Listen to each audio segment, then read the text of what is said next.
What? Boop, boop. Hey, hey, what's up? Here we are. I thought I brought my other chewers down, bro. Maybe not. Maybe no chewers right here. Ah, what's good? What's good? What's good? Team Human. Team Human in the house. What's up? Let me just turn the camera a little bit. Oh, I gotta just move this up.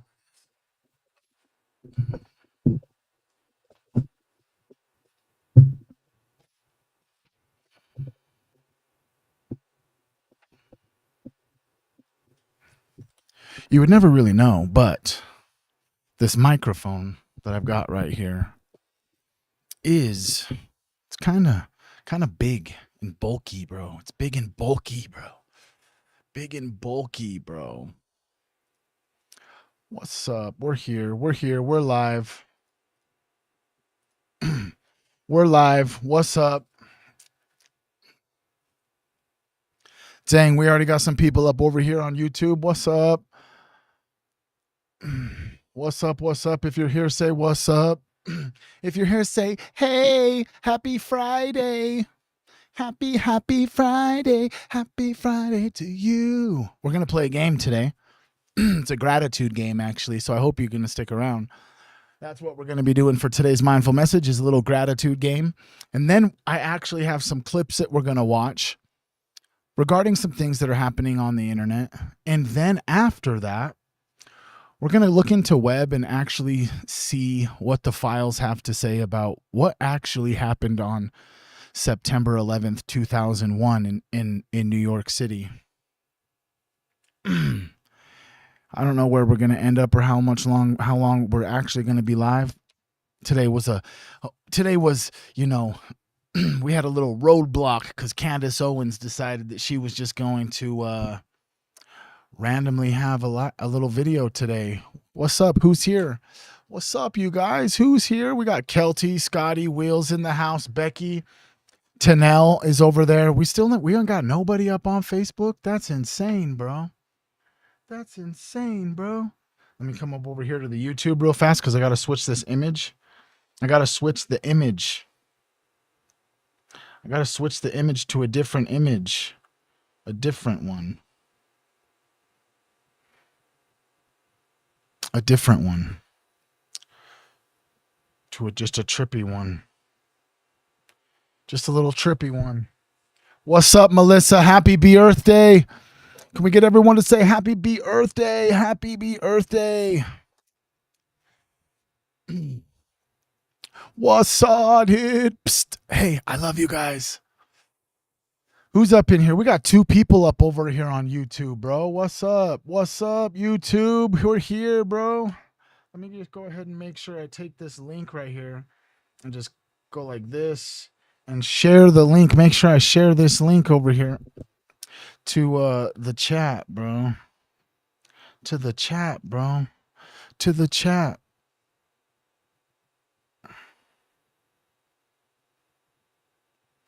That's insane, bro. They don't want it. They don't want me to be. They don't want people to see me, bro. They don't want people to see me.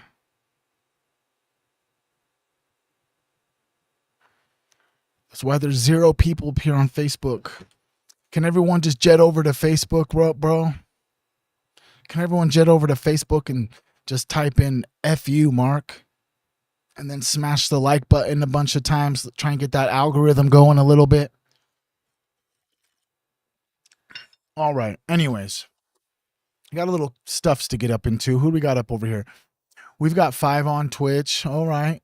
Just let me move my head real fast so you can just read the sign. You know what I'm saying? It just says, just be a nice human, bro. That's all you got to do. That's it. Just be a nice human. That's it. Be a nice human. That's some days, bro. I'll just be honest, dude. Some days that's a lot easier than others. You know what I mean? But that's the goal always. Just to be a nice human, bro. We got Team Human up in here, though. We got some people trailing in, coming in. It's a little late stream for a Friday. Like I said, I was going to go at freaking 12:30, And then all of a sudden there's like, oh, there's a Candace. And so I waited for the Candace, and then Candace was like 15 minutes late. And then, yeah, here we are. Here we are again on my own.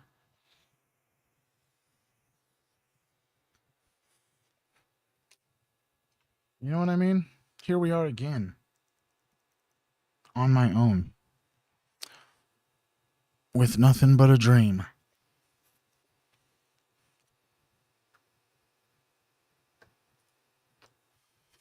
All right, here we go. You guys ready for this? You guys ready? You guys ready? You guys ready for this? You guys ready for this? Boom, boom, boom, boom. All right.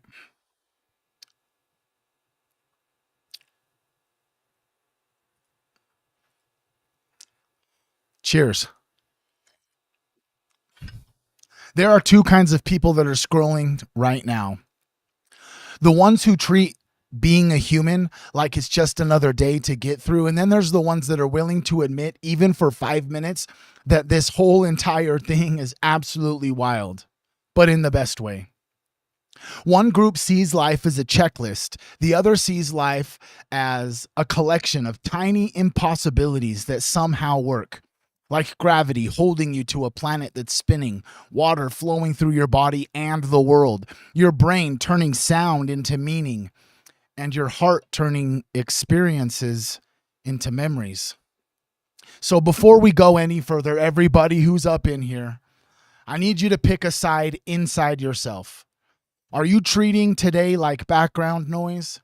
Or are you treating it like your one shot at being a human in this exact body, on this exact earth, at this exact time? So if you're down to just treat the next few minutes like a gratitude game instead of just some other clip that comes across your feed, you can simply just type the words "I'm in" in the comments, and we're going to play. I'll wait. Just let your fingers say yes before your brain overthinks it. This is the one time that scrolling can turn into something that actually feeds your soul instead of draining it.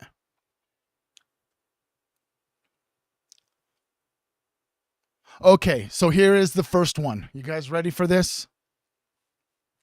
Y'all ready for this? Dum dum dum dum dum dum. It's simple, bro. It's so simple, bro. Look around your room or wherever you're at right now and find one thing that proves that you're supported by something that's outside of yourself. It's very simple. It could be the floor that's holding your weight. It could be a chair. It could be a bed. It could be the glass of water that you have. It could be the light in the room. It could be a book, a blanket, a pet, or it could be a person. Just look around the room and find one thing that proves that you're supported by something outside of yourself. Okay, now I want you to drop whatever that is in the comments and name it. While you're typing, just listen. Gravity is quietly pulling you toward the center of the earth every single second, keeping you pressed gently against the ground instead of drifting off into empty space. Your bones and muscles are in a consistent and constant silent dance with that pull, balancing, adjusting, catching you when you stand, when you sit, when you stumble, when you stretch. The floor under you is only boring because it works so well. The bed, the couch, the building that you're in, those are human-made extensions of support layered on top of the planet's support. You woke up today in a world that is literally holding you up from all sides. Let a couple more people get theirs in if you want to in the comments. Let's see here. We've got music. Heck yeah. My dog. Let's go. My son. Okay. Can you just notice how all of those people who commented, each one of those objects are different, but there's the same feeling that's being felt? It's like that I'm being held. Okay, now here's prompt number 2. Think of one way that water is in your life today besides I should drink more. Maybe it's the shower. Maybe it's the morning coffee or tea. Maybe it's a river, the ocean, there's a pool by you, maybe it's the rain, maybe it's just the fact that your blood, your cells, and your brain are mostly water. Now drop that also in the comments. I'll wait.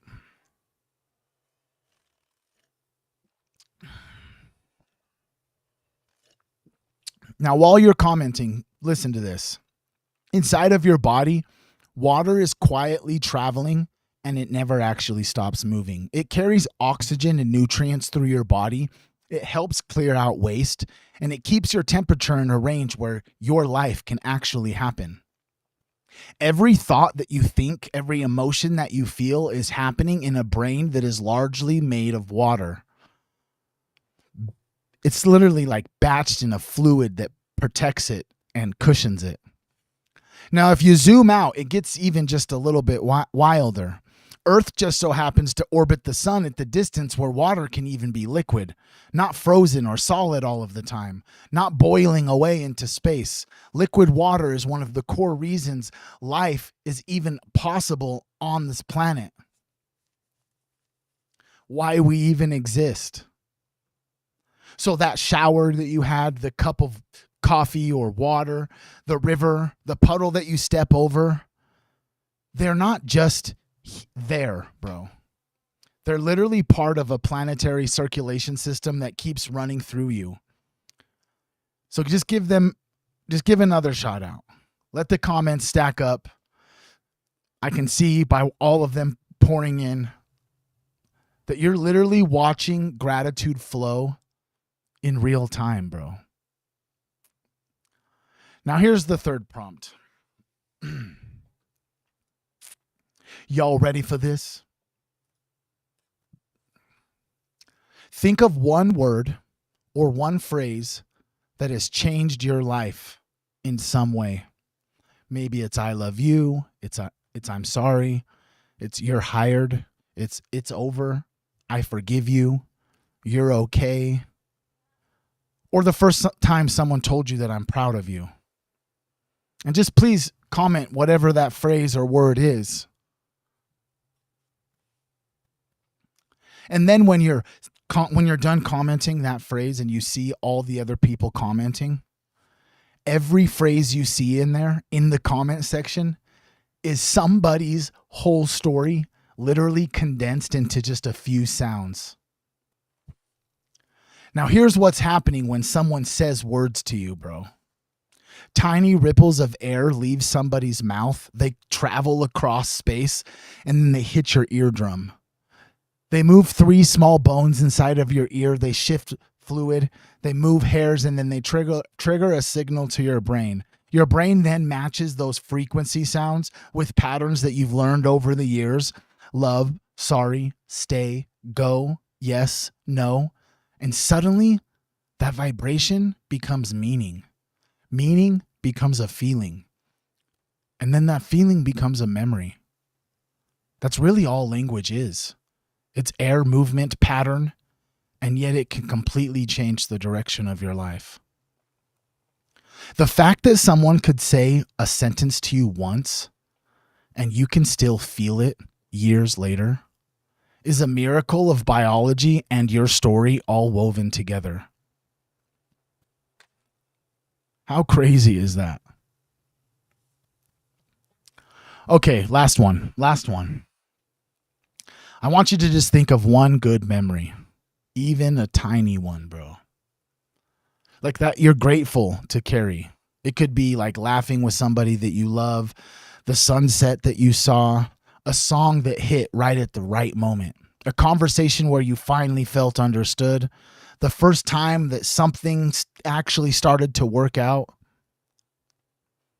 You could drop that memory in the comments as well. And you'll just watch as a wave of memories pour into the chat.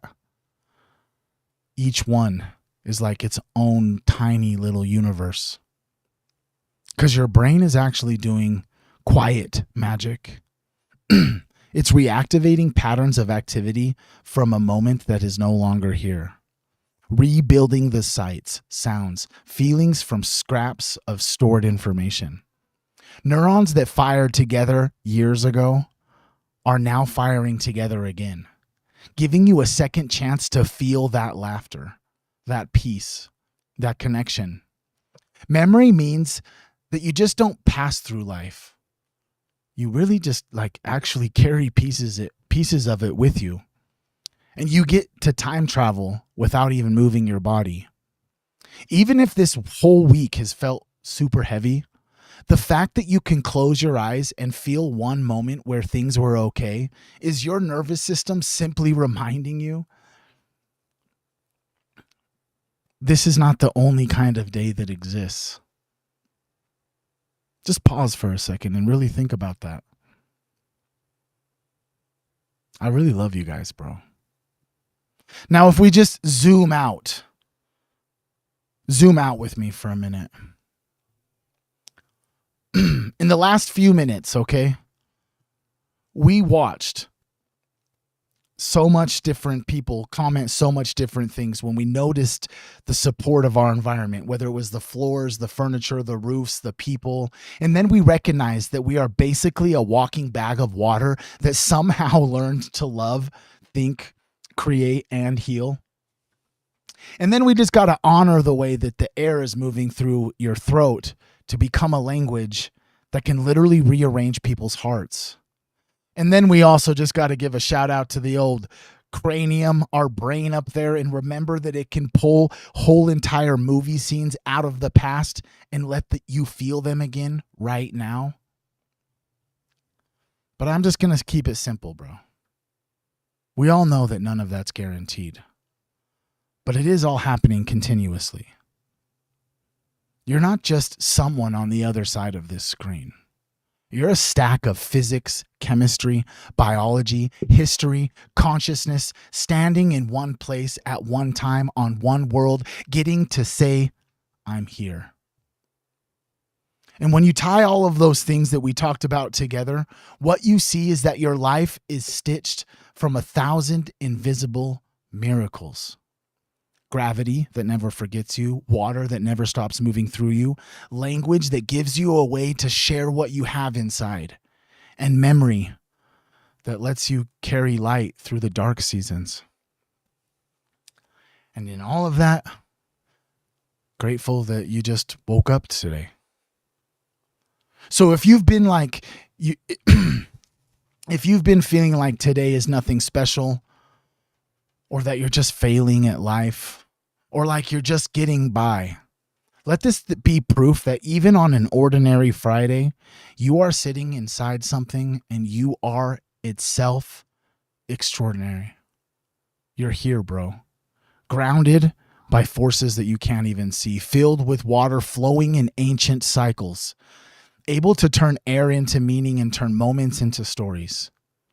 And if this little game even just made you feel 1% more alive, stick around, bro. You know, hit the follow button, hit the like button, hit the share button, the repost button, especially on Instagram. Instagram doesn't share long videos, so the only way anyone else is going to get to play this game if you're seeing this on Instagram is if you pass the game along. That's Team Human today. A bunch of us scattered all around the world, taking a few moments to remember that being human with gravity, water, words, memories, feelings is not an accident, bro. It's a gift. And you're not just surviving it anymore. You're now part of it. I just want to say I love you and thank you for just taking the time to even notice.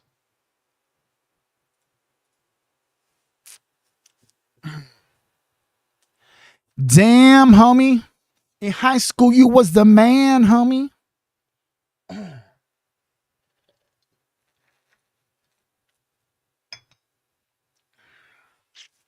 have to say that one was a pretty good one, right? It wasn't that. It was pretty good. It was all right. It was a good one. Hopefully it helped all y'all out there. You know what I'm saying? Maybe it just even changed your perspective. Even just like I say, just like 1%, homie.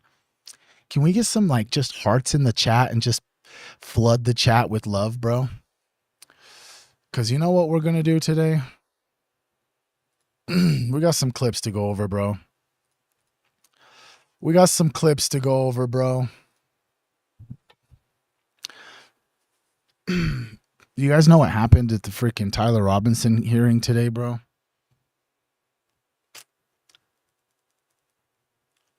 Well, first of all, Tyler Robinson's judge finds the prosecutor in contempt of court for tainting the jury. He said that the prosecution is saying too much to the media, violating the gag order. Robinson also requested that the death penalty be taken off the table because of a prejudiced jury, and the judge said no. But I just wanted to pull this up because it seems so weird to me, bro, especially when we're like, this is like the biggest profile case of our lifetime, bro. You know what I mean? I imagine there probably hasn't been very many things that are as big and or compelling as this specific case, besides maybe like JFK. You know what I mean? So it just seems weird to me. As we're gonna watch and listen to what he has to say, bro, I think that it's just weird. It looks like he's reading from a script, bro. Ballard's additional statements concerning the strength of the state's evidence and anticipated ability to overcome the presumption of innocence exceeded the scope of that exception and violated the court's publicity order. 4. Mr. Ballard intentionally and volitionally made these extrajudicial statements, fulfilling the required elements of civil contempt pursuant to Utah Code 78B-6-301, sub 5, and Von Hake v. Thomas. Mr. Ballard. Can we just, I don't know. Everyone here probably might have a different opinion than me. If you don't have a different opinion than me when it comes to Charlie Kirk, that I think that there is enough evidence that has been shown, not from the feds, but from the sleuths on the internet, that Tyler Robinson didn't shoot that dude, bro.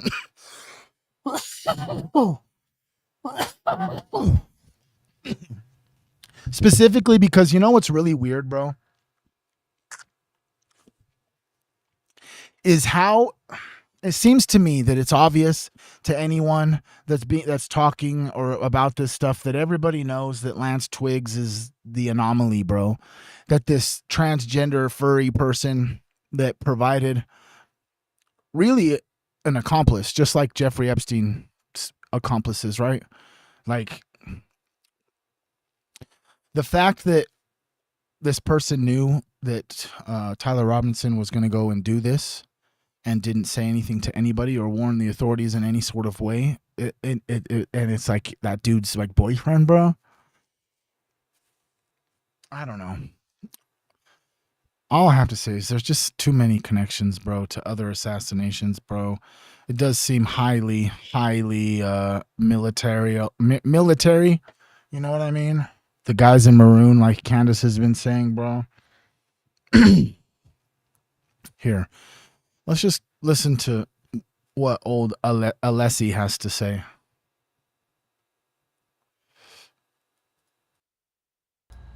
Then nearly 2 years earlier, Ghislaine Maxwell's billion-dollar media mogul father, Robert Maxwell, had allegedly died falling off his yacht. You know who Robert Maxwell is, don't you?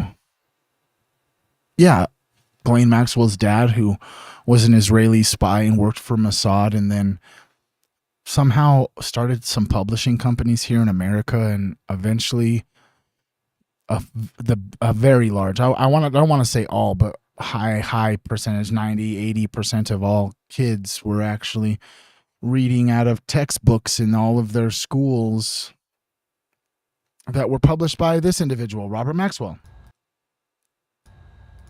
Ghislaine off the Canary Islands. As a farewell present to his kids and 32,000 employees, Robert Maxwell had died leaving a $760 million pension scam where he had stolen employees' retirement pot. 2 Maxwell sons were charged, and many employees were paid out and saw some restitution. But the multi-million-dollar question began, where did Maxwell's wealth go? Did it end up with his kids? Did they go into private banks? Did he funnel them elsewhere? Well, to our shocking surprise, around the same time Robert Maxwell died in 1991, a one Jeffrey Jeffrey Epstein came into contact with Ghislaine Maxwell. And reports from his former house cleaner, Juan Alessi, who I have no relation to, said his wealth jumped during these years from being rich to becoming a super elite rich. So now this makes you wonder, a financial and wealth manager where there's like 300,000 of these in the world, who makes a solid income and is now rolling in elite money, and then 2 years later is photographed in the White House meeting with Bill Clinton. Sounds like quite the rocket ship to the top, if you ask me. But it goes deeper. The infamous photo haunting the Clintons today was one of at least 17 times Clinton and Epstein met between February 1993 and 1995. And after the photo, the two men had at least 2 documented personal meetings and multiple trips together on Epstein's Elite Express. So when Bill Clinton releases a video and claims his brief acquaintance ended years before his crimes came to light, Now, my brief acquaintance with Epstein ended years before his crimes came to light. it's really hard to believe when within a year you are seeing each other at least 17 times and will go on to see each other in the future and even attend his daughter's wedding. So for years, one question has quietly haunted one of the most powerful political figures in modern American history. Why was Bill Clinton so close to Jeffrey Epstein?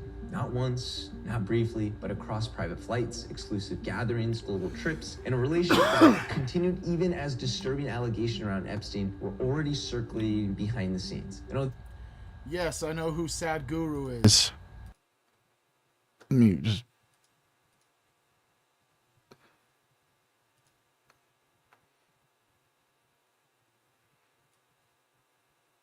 All right, we'll watch it at the end then. We'll watch it at the end after the clips and the 9/11 stuff I'm going to go over. Though he has publicly rejected any involvement in Epstein's dealings, our investigation reveals more than meets the eye. So we are going down the rabbit hole, which I hope will help you make sense of this mayhem. Robert Maxwell, everybody.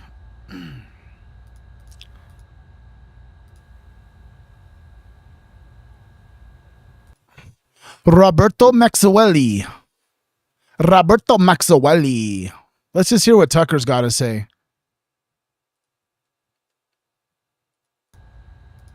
But me?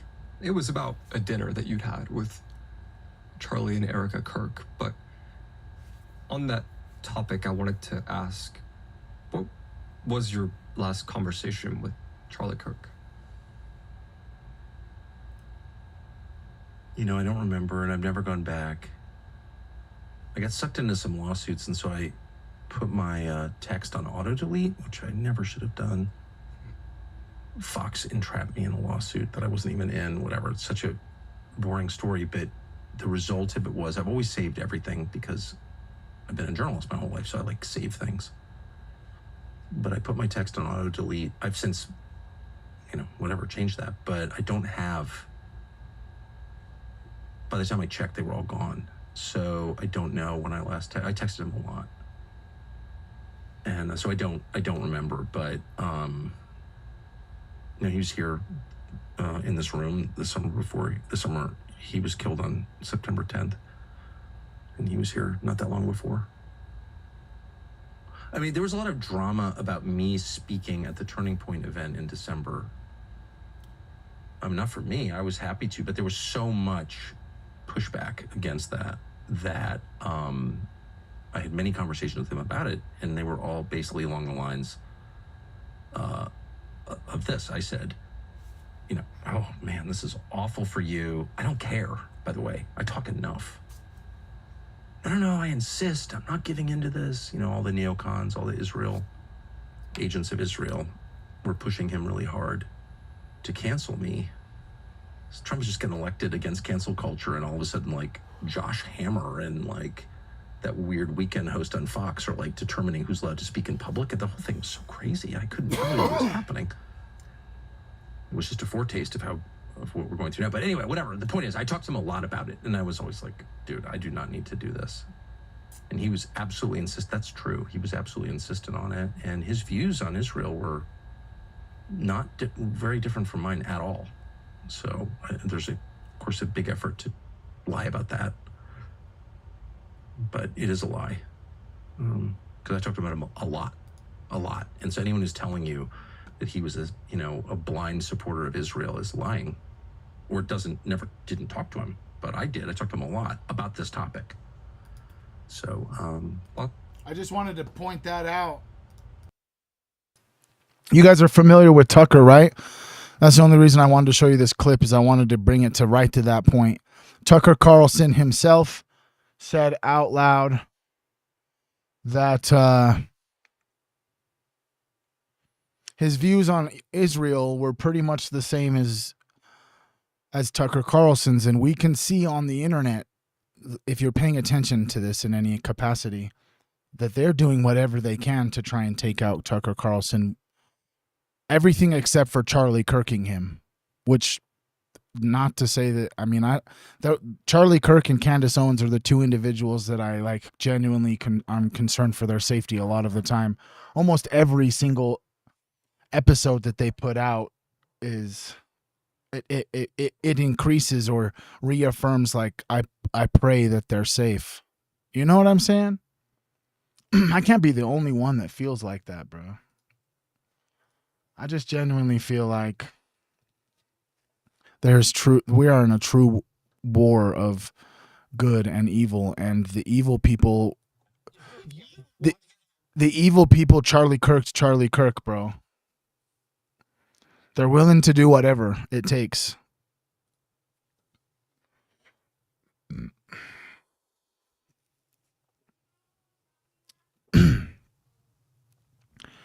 Nicole, I can agree. I resonate with that a lot.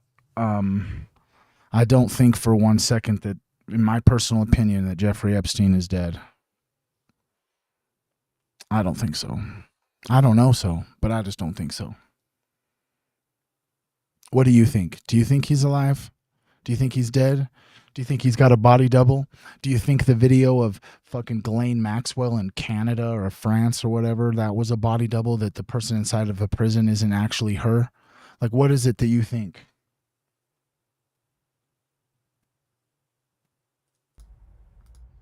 If you haven't watched this Iran war and realized we are not as strong militarily as we thought we were, like, we cannot win this war at all. And that's why I think we have all these billionaires in China right now kissing the ring, because we realize we can't do that. We're not World War II America anymore. No, it's embarrassing. I mean, even if you're a pro, you're like, I love, the U.S. military. Like, what? We can't even enforce a major like a critical waterway, and we're just lying about it. We've lied so many times. It's open. We've won. They're decimated. They don't have any military power. Well, then why are we still there? Yeah. Why are we still having to blockade their blockade if they have no military power? And why are ships paying $1 million to pass through? Right. Why are they in R&B? They have a whole website now. They're straight. They've created a website to enforce the tariffs and organize, or not tariffs, the fees. Yeah, I didn't even see that. The Chinese they're getting the Iranian. Well, the Iranian, but then it's getting denominated in Chinese RMB. Yes, correct. So that's also impacting the petrodollar. I just wanted to. I played that clip because it was quite thought provoking for me. It was quite thought provoking for me, and I just genuinely want to know. What you guys think. Did the war in Iran prove to the world that America is not powerful like the world assumed that they were in World War II, or at least after they dropped the fucking atom bomb? It seems as if, like, we have kind of just been I don't know,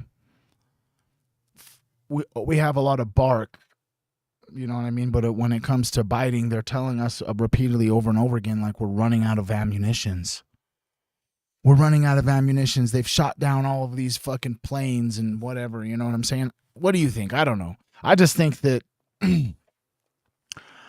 a lot of this stuff is fake and gay, because basically the country of Israel and Benjamin Netanyahu came to whatever politician they needed to. Was it the president? I don't know. You're going to have to decide on that on your own. But they came to whatever politician and government official was necessary and said, hey, we look at this. Is this you and Jeffrey Epstein and 6 kids all naked in a pool, or whatever they may say? Or they're like, oh, my homie who owns OnlyFans and Pornhub, oh yeah, they let me know that you self-pleasure to some pretty disturbing things, and if you don't want everybody to know about it, you're going to go ahead and just let us bomb Iran. That's what I think, bro. I think they did that to whoever they did, from the top to the bottom, bro. And then once we fired and started the war, we very quickly realized that we were in this by ourselves because Israel automatically just let us deal with Iran, and then they started attacking Lebanon. Like, whoa, wait a second. I thought we were going to war with Iran together. How come America is the only one attacking Iran and you're over in Lebanon? That's kind of weird. It's kind of weird. The White House is giving immunity to UFO whistleblowers who will show the oversight committee where the alien bodies are located.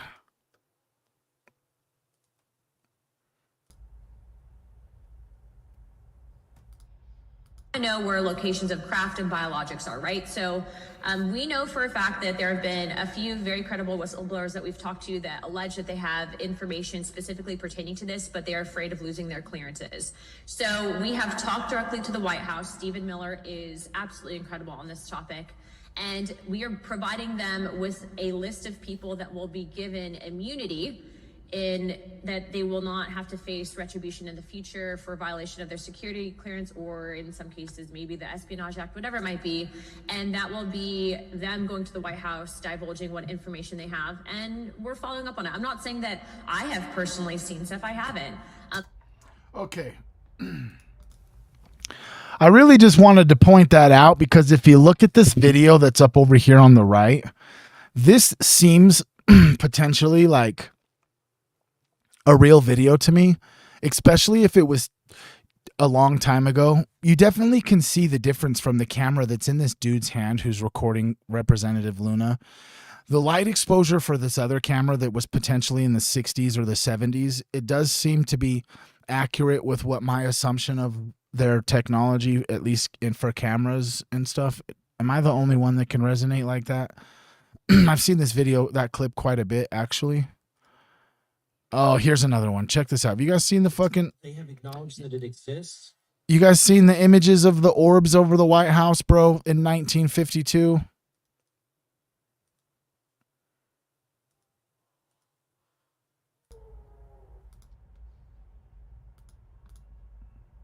They have acknowledged that it exists and that they're in the process of getting it to us. But what my understanding is that and I forget the general's name. He's an Air Force general who is briefing MIT scientists about, I believe it's the event that happened in Washington, D.C. in 1952. So, do you think that's real? Do you think that's real? Do you think those orbs were a real one, bro? I never seen that clip either. Oh, you guys like Baron Coleman? You guys know who Baron Coleman is? You guys know who Baron Coleman is? Shout out Baron Coleman, friend of the show. Becoming increasingly obvious to nearly everyone who looks carefully at the Charlie Kirk investigation. Increasingly, something is incredibly off. Even if you don't buy the official narrative, there are a number of things that just don't sit well with normal thinking people. Who literally digs up a crime scene 3 days after a shooting? Especially just 4 days after a high-profile political assassination on a Sunday in Utah. We're told that order came from the FBI and the governor of Utah. Since when do governors and the Federal Bureau of Investigation make beautification decisions on college campuses? And since when do they demand them so urgently after making them? This is, of course, not the only anomaly in the Charlie Kirk investigation. There are others. For example, 30-06s are not stopped by 3 inches of soft neck tissue. They're just not. I don't care who tells you they are not. You don't have to be a firearms expert to know that. Even some of the most strident supporters of the theory that Tyler Robinson acted alone, those people once plainly accepted this fact at face value. The wound certainly doesn't look, and it did not act like any 30-06 wound in the history of marksmanship. That much is blatantly obvious.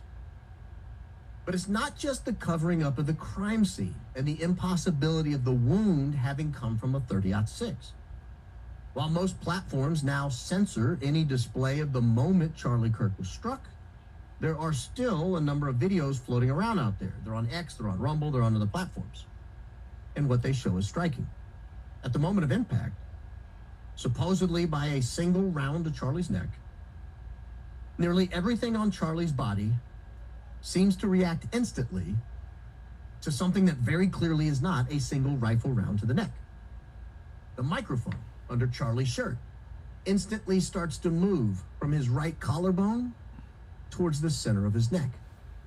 Something under his shirt, originating from the middle of his thorax, rapidly and powerfully rises towards the left side of his neck. It's not loose t-shirt fabric that's rising. It's a structured mass. It's a solid object. It seems to me like it was the microphone. Dang, Candace went for a long time today, bro. I had to get some in before I could. I had to get this live in before you get home, my lovely queen. You know what I'm saying? I had to get some of this in. But I definitely don't think that a 30-06 killed Charlie Kirk. To be honest, Tanel, I mean, if Mr. Trump is involved, the only person that could even give that go-ahead would have been Mr. Trump for Israel to do it. Because it seems as if like his stance on Israel is as well as his stance against the war with Iran just simultaneously lined up perfectly for him to be neutralized and then it just to proceed to what it is today. We are watching the deep state in real time. You are right. You are right. Dude, I got some crazy shit to go over, bro. Some crazy shit, bro. There's so much information. I don't even know if we're going to get into it, all of it today, bro, about 9/11, bro. But we could start from the top, bro. Have you ever seen this document before, bro?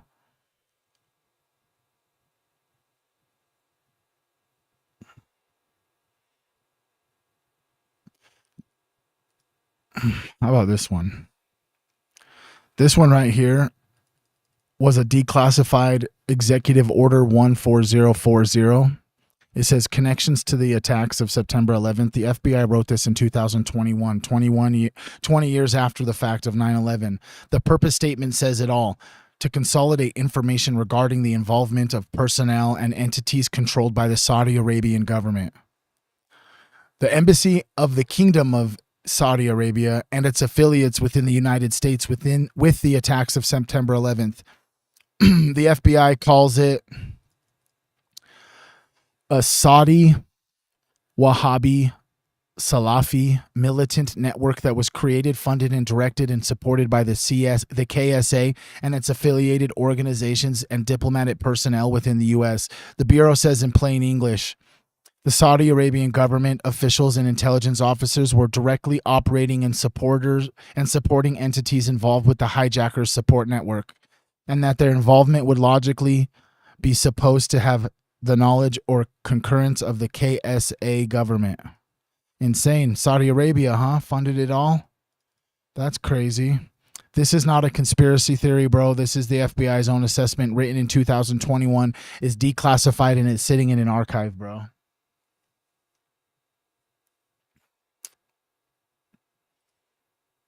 Bro, if we pull up this top secret one right here, bro, marked top secret.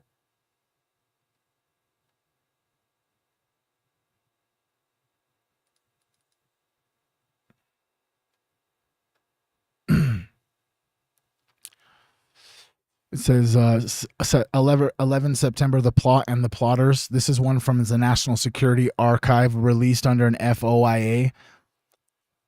And then if we look at this one right here, it says right here, the CIA says the plot evolved over several years with roots going back to 1993 World Trade Center bombing. The chief planner, Khalid Shaikh Mohammed, or KSM, was the uncle of Ramzi Youssef, the 1993 mastermind. KSM had been plotting since 1995 to fly planes into the CIA headquarters Osama bin Laden personally met with the assessed and assessed each hijacker. The pilots, Muhammad Atta, Marwan al-Shahi, Zayed Jarrah, were recruited from Germany. Two hijackers, Nawi al-Hazmi and Khalid al-Minhadar, had been active in Al-Qaeda since the mid-1990s and had fought in three countries and arrived in the United States well before the others. But here's the detail that matters. The CIA document says that 15 of the 19 hijackers were Saudi Arabian. The three other pilots were Egyptian, from the Emirates and from Lebanon. But the muscle, the support, and the foot soldiers were all from Saudi. And the FBI's EO 14040 document says that those Saudis were operating inside of a network that was funded and directly by the Saudi government. That's crazy. We all thought it was what happened to Iraq and Afghanistan.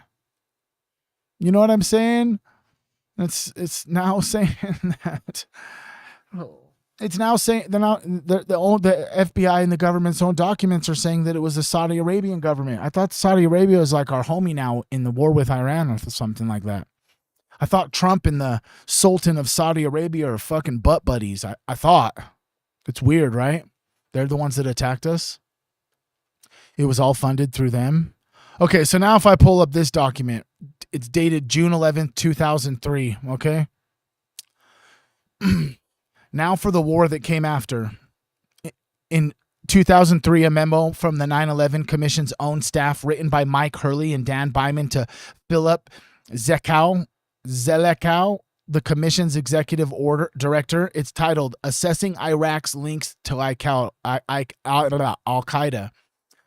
The relationship between Iraq and Al-Qaeda, and more broadly, the one between Iraq and terrorism, raises several issues for the Commission's work.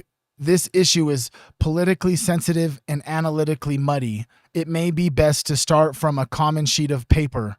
This is especially important in that inquiry into this relationship could quickly become resource and labor extensive. Weird. It says the memo warns that this investigation could quickly become resource and labor extensive and recommends deciding how far we wish to delve into it.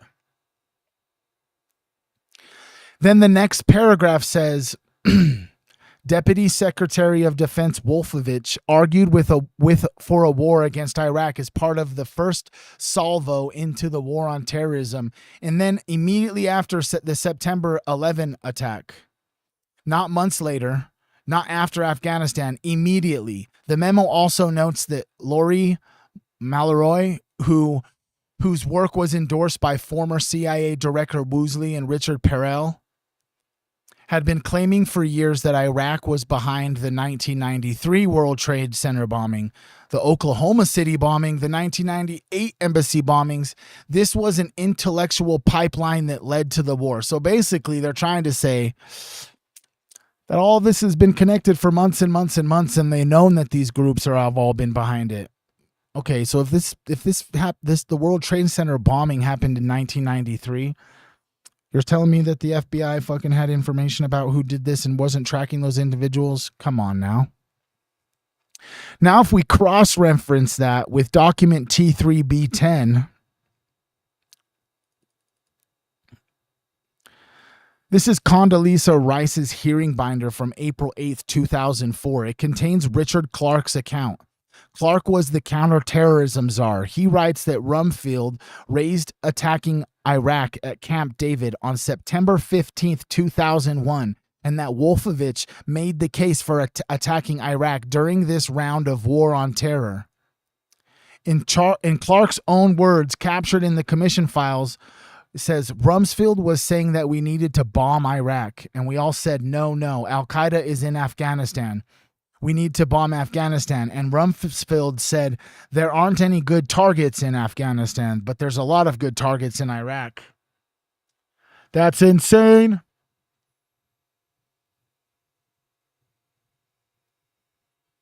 That's insane, bro. Did we just find out together, bro, that Saudi Arabia is the one who bombed us, who hit the trade centers, bro? I think we did. That even makes the whole war afterwards complete bullshit, right? If Saudi Arabia is the one that funded, trained, organized the whole entire 9/11 attack, then how is it that we found ourselves in Afghanistan and Iraq? Was it actually to go and fucking to loot the tomb of Gilgamesh? To take ancient artifacts from our ancient past, because there's actually people who were involved in occult secret societies from an ancient time that are sacrificing children to a deity named Baal, that have been scouring over all over the world using war to steal artifacts for their god.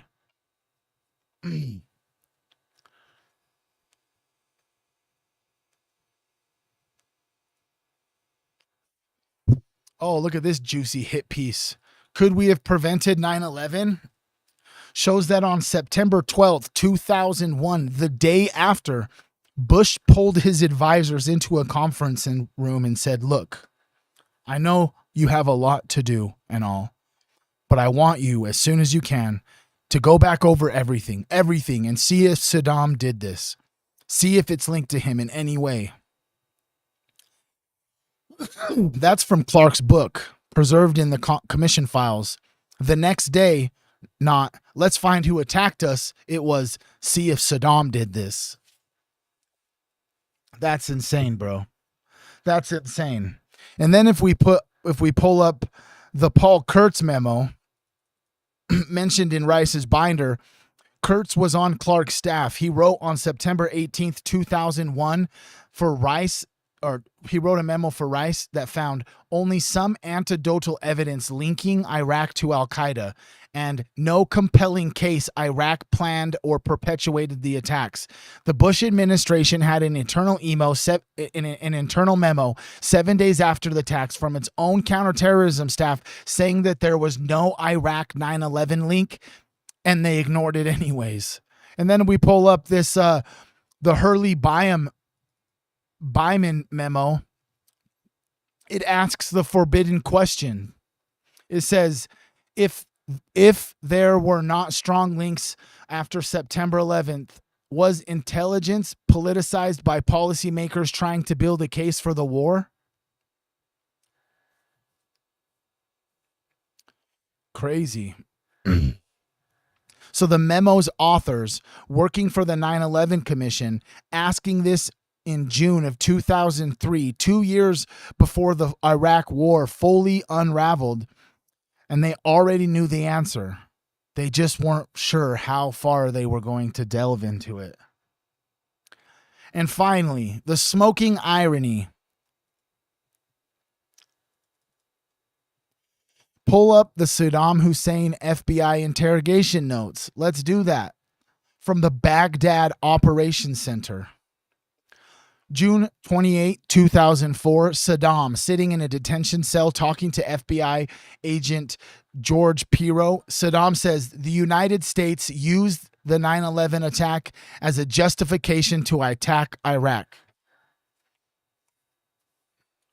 How is that possible? You know what I'm saying?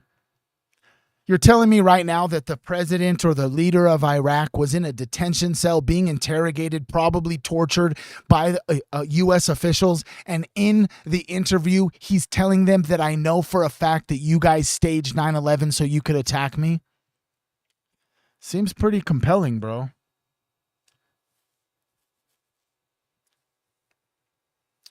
Pretty compelling, bro.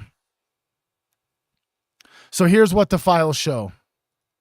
The attackers, 19 out of the 15 of them were from Saudi Arabia, operating within a network that the FBI says was created, funded, and directed and supported by the Saudi Arabian government.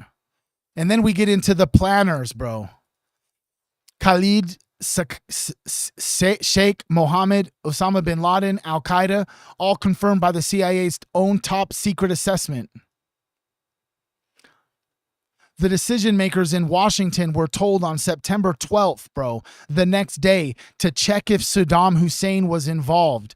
They had a memo on September 18th saying that there was no evidence that that Saddam or Iraq was involved. And guess what, bud?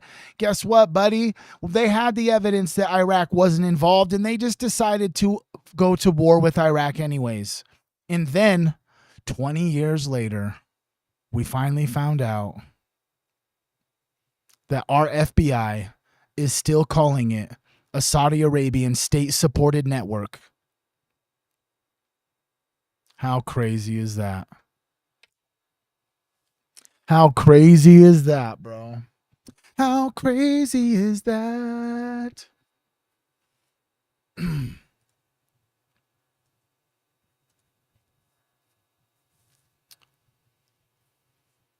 You tell me. We're in it for the win it. Let's just take a little gander over here on Google Earth real fast and go check out Jeffrey Epstein's island. If you've been here, if you're one of the day ones, bro. If you're one of the day ones, bro, we've had some crazy experiences on Google Earth. Can we just, if you've been one of those individuals that went down some trippy shit on Google Earth with me, bro, can you just put Earth emojis in the chat? Candida. Send me a DM. Let's go. Where's Google Earth? Oh, with Sad Guru. I just want Google Earth, bro. Give me that Google Earth.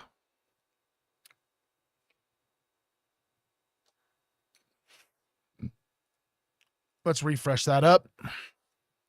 Pull it up.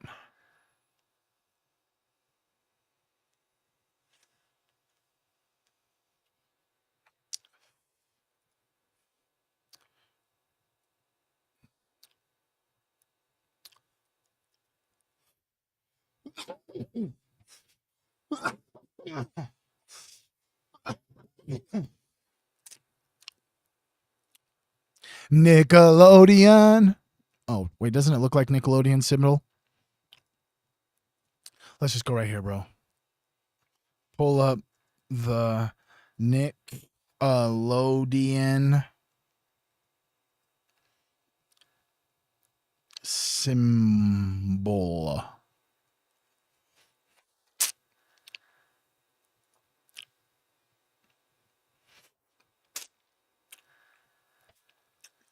Nickelodeon.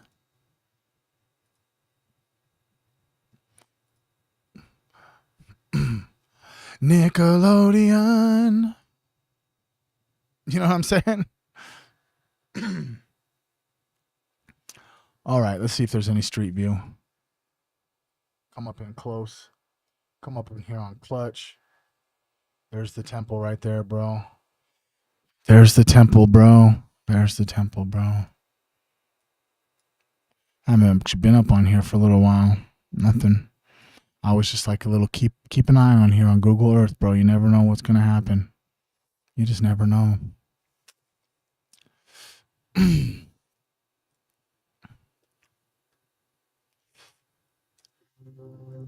So it took a minute. Let me address this properly. See,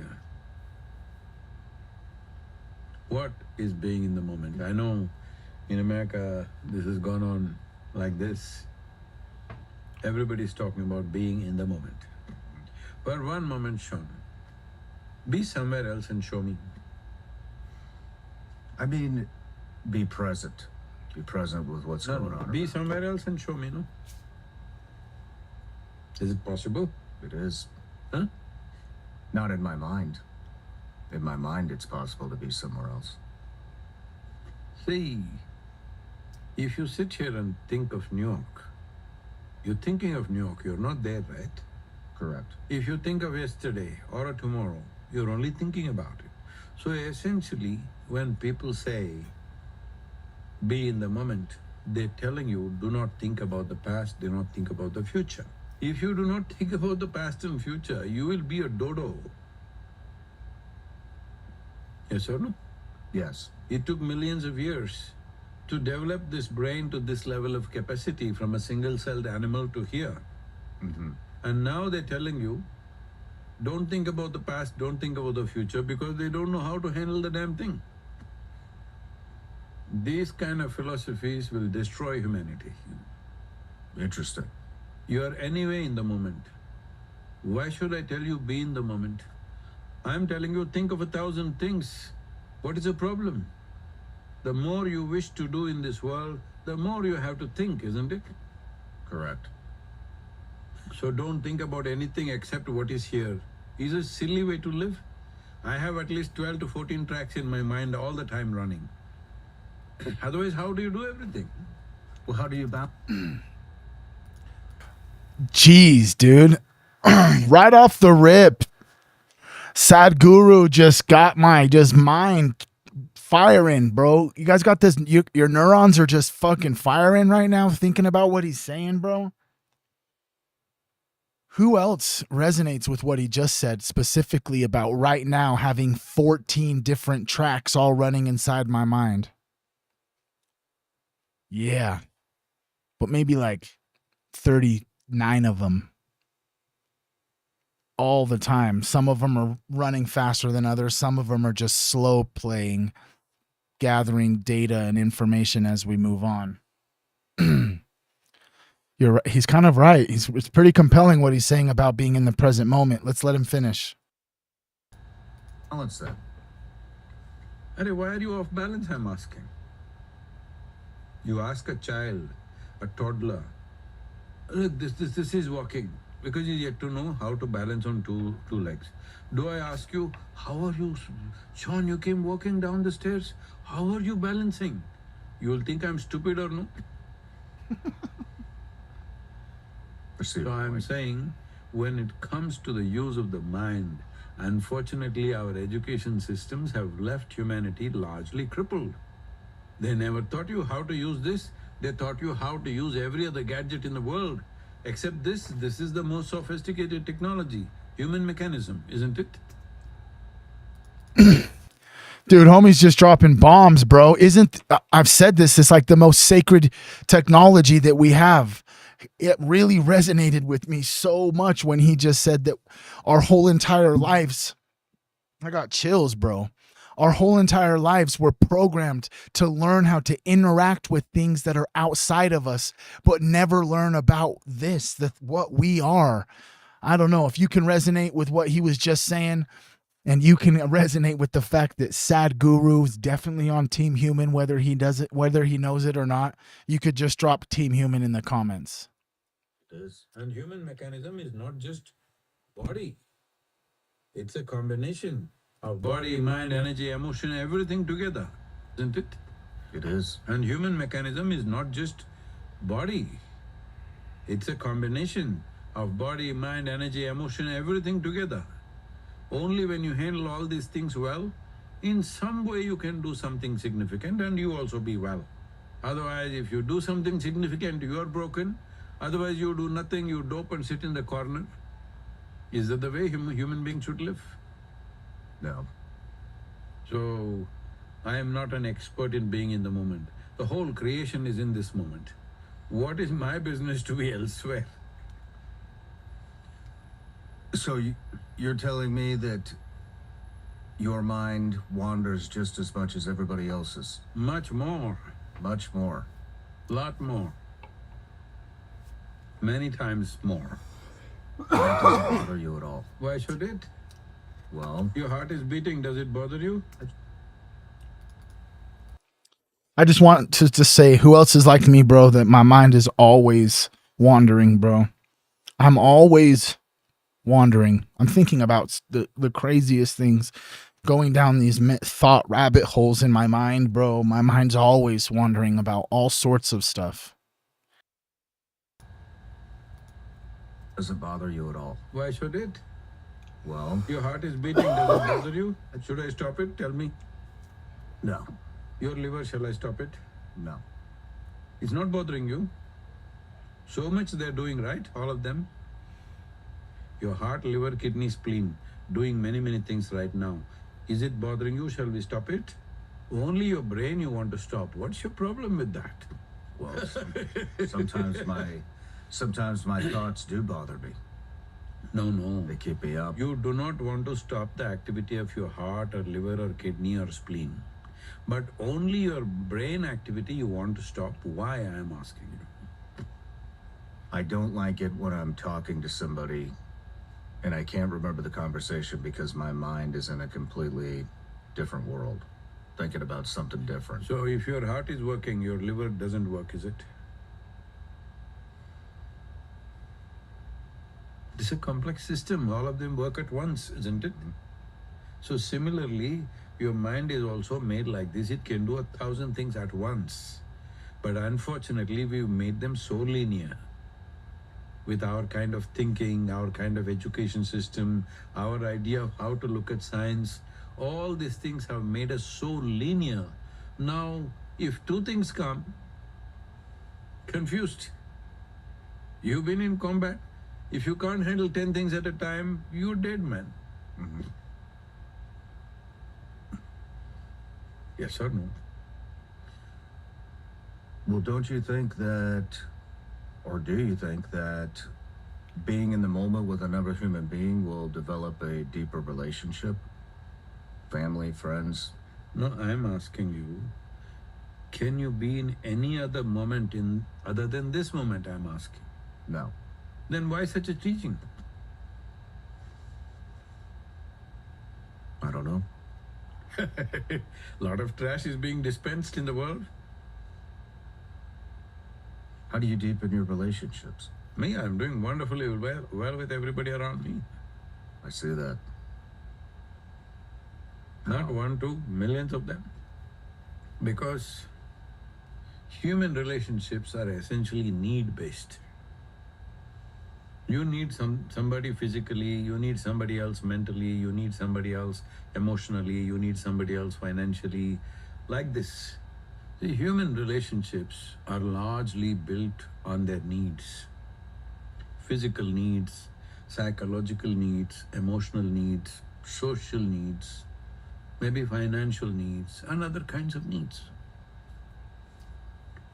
As long as it's need-based, if you are coming to me for a certain need, if I don't fulfill that need, you will break this relationship. But if you hold a relationship beyond the needs, then sometimes your needs may be fulfilled, sometimes they're not. But if you address another human being as a human being, not as somebody who fulfills this or that for you, then there's a genuine relationship. Very few people even have the privilege of having such relationships. Very few human beings experience the beauty of such a relationship where there's nothing to fulfill. It's wonderful, it's a privilege just to be with another human being. If you don't bring that into you, this is also there. Two people come together. Now this person has a need. Initially you go there because you have a need. After some time you think they have a need for you. Then it becomes ugly. If you see someone else is fulfilling your needs, there will be gratitude, there will be a deep sense of, connect. But I sit here and think, I'm fulfilling your need. Then this turns ugly, isn't it? Initially it starts one way, after some time they'll make it another way. Are you saying those relationships aren't important? See, for a human being, relationships are important on two levels. For a whole lot of human beings, what kind of relationships they hold in their life at various levels determine the very quality of their life. This is a fact for most human beings. Very few people are above that. And above all, there are two ways to this. One is need-based relationships. Okay, I give you this, you give me that, so transactional. Transactions have to be managed always carefully. If you do a wrong transaction, that means if both of us are transacting and you feel that I'm giving you an unfair deal, doesn't matter how many years you know me, suddenly you will become, you'll bristle up, Great friends turn against each other, lovers turn against each other because the deal has gone bad. Essentially, the transaction has gone bad, isn't it? So there are transactional relationships. But there can be relationships which are not looking forward to any transaction. Simply being together. So even if the being together is a need, then it becomes a transaction. If I want to be with you, please spend this much time with me. If you cannot, then I will become unhappy about it. To come to a place where I'm asking you, as a life, you're a life, right, Sean? I'm asking this question in a very different way. I'm not asking, are you living? I'm asking you, are you a piece of life? Yes. As a life, you think this is a complete life? Do I think I have a complete life? No, no. I'm not talking about you having a complete life. Is this a complete life? Yes. It is. But there's only one part of you. See, the physical body, all the mechanisms inside, very complex, but they all feel like they're complete. There's only one part of you which struggles, which is your psychological space, which feels incomplete. There are many aspects to this. A large aspect of it is trained, cultured by societies in which you live. So, you join the army, there they're trying to reverse the culture. You're thrown somewhere alone, you learn to be there alone, by yourself, without anybody's anything. Maybe as a survival process, not as a way of being. But a yogi is withdrawing just by himself, just to see if he's a complete life or he's a half a life. Most people are feeling like half a life because if there's not one more person, this person, that person around them, they'll feel lost. To act in the world, to be effective in the world, you need to hold good relationships. If people around you don't love you and they want to do the best for you, they will want to do the best for you only if they have some sense of love for you. We're one of the topmost global companies in the world. Top 25 executives are with me for 3 days in a resort. I have 9 volunteers. You know, our organization is a volunteer organization. There are over 7,000, whatever number of, maybe 7,300 or 400 full-time volunteers, over 19 million part-time volunteers. Wow. All of them doing variety of work globally. So these 9 guys are working for me. As you must have seen, 2 volunteers came here and they've been communicating with your teams. Volunteers means they're not paid employees. They're doing it because they want to do it. So these 9 people are going about doing whatever they're doing. These top 25 executives of this major company in the world, a company that everyone knows on the planet. I don't want to name them. So they observe this, and the second they ask, you know, they're always looking for attrition. They ask, Sadhguru, where do you get these people? I said, you don't get such people, you have to make them. How do you make them? I said, you have to make them fall in love with you. How do we do that? Then I say, first you have to fall in love with them. Then they say, oh, they don't pay us for that. So when your entire life is transactional, you live one way. When you operate out of inclusiveness of life, you made everything a part of yourself. Now it's different. See, right now, the air that you breathe as you sit here is coming from elsewhere, isn't it? The plants are exhaling, the trees are exhaling, we are inhaling. The water that you drink is coming from elsewhere, the food that you eat is coming from elsewhere. There's a transaction. If you treat it only as a transaction, you live a very superficial life, which unfortunately is beginning to happen to modern societies. But actually, this is life-making material, isn't it? The air that we breathe, the water that we drink, the food that we eat. Our very bodies, we slowly gathered with these things, isn't it? So if you recognize that these are all the things making our life, this is not things to transact with, then we will treat them very differently, beyond transactions. When you conduct relationships beyond transactional value of what it is, there may be transactions. But if you treat it beyond transactional value, then the relationships are better rooted and they function much better.